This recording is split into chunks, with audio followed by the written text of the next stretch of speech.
In today's adventure, we find ourselves in Dallas, Texas, for the gravesite of Clyde Barrow, buried here in Western Heights Cemetery. The grave is located here in this gated cemetery that has a marked "No Trespassing."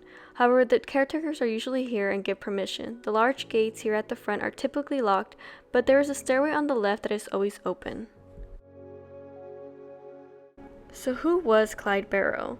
He was an outlaw, and his partner Bonnie Parker robbed banks and store owners during the Depression, with the duo and their gang held responsible for an array of murders. Clyde Barrow was born on March 24, 1909, into a poor farming family in Tellico, Texas. Under the influence of his older brother, Clyde began a life of crime at an early age. In 1930, he met Bonnie Parker. The couple and their affiliated gang eventually went on almost 2-year crime spree that spanned several states, with various gang members committing acts of murder. After sustaining on-the-run life, Bonnie and Clyde were killed in a police ambush in Louisiana on May 23, 1934. Their story has been heavily romanticized by the media, inspiring famous on-screen and stage treatment.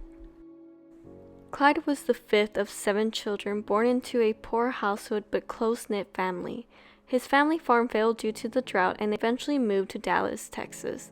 Clyde, who was a small and unamusing boy, attended school until the age of 16 and had ambitions of becoming a musician, learning to play both the guitar and saxophone. However, Clyde's ambitions would change. Under the influence of his older brother Buck, Clyde soon turned to a life of crime. Beginning with petty thievery, then graduating to stealing cars, Clyde soon escalated his activity to armed robbery. By late 1929, at the age of 20, Clyde was already a fugitive from the law, wanted by authorities for several robberies. A year later, in January 1930, Clyde met a 19-year-old waitress named Bonnie Parker through a mutual friend and was immediately smitten. But after spending much time together during the following weeks, their budding romance was interrupted when Clyde was arrested and convicted on various counts of auto theft. After his release from prison, Clyde was reunited with Bonnie and made a brief effort to go straight, working at a Dallas glass company. But when police harassment caused him to lose his job, Clyde gave up, formed a gang, and resumed his criminal activities, with Bonnie eventually joining him. In the months that followed, Clyde and a gang committed a series of robberies at various small businesses and banks. Clyde killed a police officer and a store owner during his group crime spree, and thus became a highly wanted man with a price on his head. As their crime spree continued, Clyde, Bonnie, Buck, Blanche, and Jones were constantly pursued by law enforcement. In July 1933, police officers found them in Platte City, Missouri, and another shootout ensued, during which Buck was seriously wounded. When police caught up with them again several days later, Bonnie and Clyde escaped along with Jones, but Buck and Blanche surrendered. He died of his wounds shortly thereafter, and she was sentenced to 10 years in prison. Jones, after separating from Bonnie and Clyde, would be captured by authorities in November.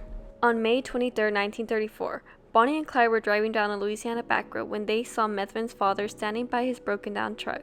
Unbeknownst to them, a posse of officers led by Hamer were lying in wait. When Bonnie and Clyde stopped to help the elder Methvin, the police opened fire. The duo were killed in a hail of bullets. By the time of their deaths, Bonnie Parker and Clyde Barrow were so famous that souvenir seekers at the scene attempted to make off with locks of their hair, pieces of their clothing, and even one of Clyde's ears. Their bodies were eventually returned to Dallas, and despite their wishes to be buried side by side, they were interred in separate cemeteries. Bonnie Elizabeth Parker was born on October 1, 1910, in Rowena, Texas, to Emma and Charles Parker. She had an older brother and a younger sister. When she was just 4 years old, her father passed away and her mother moved the family to the suburb of Dallas known as Cement City to live with Bonnie's grandparents. Bonnie attended the local schools there and was a bright student who had an interest in poetry and literature. Bonnie's life would change when she met Clyde. Bonnie joined the gang in April, but was captured during a failed robbery attempt and imprisoned for 2 months. While she awaited trial, she passed the time by writing poetry, much of which chronicled her relationship with Clyde. Among Bonnie's collections of later found writings is The Trail's Ends, whose last stanza seems to foretell their fate. Someday they'll go down together, and they'll bury them side by side. To few it'll grief, to the law of relief, but it's death for Bonnie and Clyde. In June 1932, the court failed to convict Bonnie after she stated she was kidnapped by the Barrow gang, and she was thus released from custody.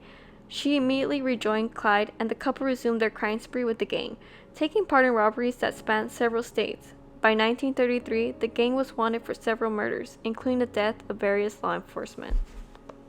In June of that year, Bonnie was severely injured in a car accident, with her leg badly burned by battery acid. She often had to be carried for the remainder of her life. Despite a massive deployment by law enforcement officials, by the late 1932 included the FBI, the infamous couple managed to elude authorities and avoid capture for nearly 2 years, becoming two of America's well-known outlaws along the way. By 1934, they were being pursued by the Texas Ranger.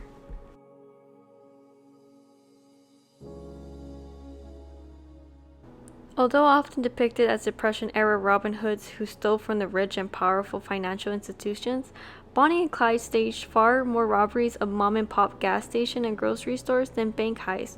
Oftentimes their loot amounted to only $5 or even $10.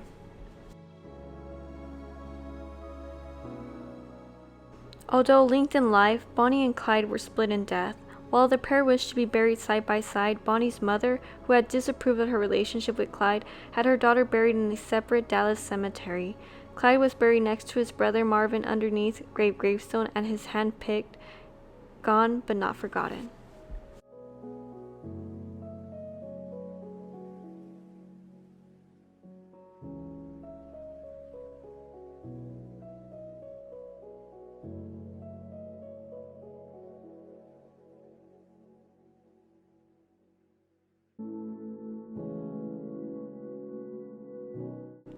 They don't think they're too smart or desperate. They know that the law always wins. They've been shot at before, but they do not ignore that death is the wages of sin.